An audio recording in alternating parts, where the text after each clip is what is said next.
Барлықтарыңызға сәлем достар, менің каналыма хош келдіңіздер. Каналға тіркеліп, видеоға лайк басуды ұмытпаңыздар.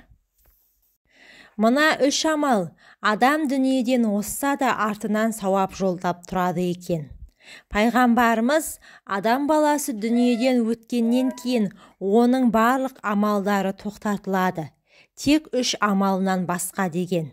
Яғни сіз бұрынғыдай ақыретті қоржыныңызға сауаптың азығын салып тұратын ешқандай амал жасай алмайсыз. Бірақ мына 3 амал сіз дүниеден өткеннен кейін де артыңыздан сауап жолдап тұрады. Олар: бірінші, үздіксіз садақаңыз. Бұған өзіңіз дүниеден өткеннен кейін де кейінгілер іске жаратып, пайдасын көретін дүниелер жатады.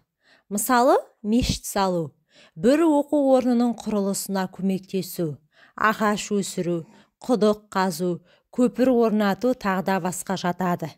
Яғни сіз өмірден өткен кейін де сіз қазған құдықтан талай адам шөлін қандырады. Сіз еккен ағашты біреу паналайды дегендей.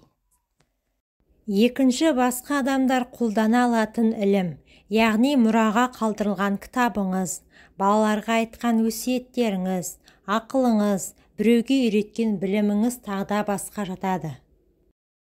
Үшіншісі, сөз үшін артыңыздан дұға жасайтын балаңыз, яғни Алла тағала баласының жасаған үздіксіз әрі ықыласты дұғасы үшін оның ата-анасының мейіріміне бөлеп, олардың дәрежесін көтеріп қояды екен.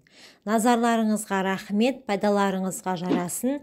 Менің каналыма тіркелуді ұмытпаңыздар.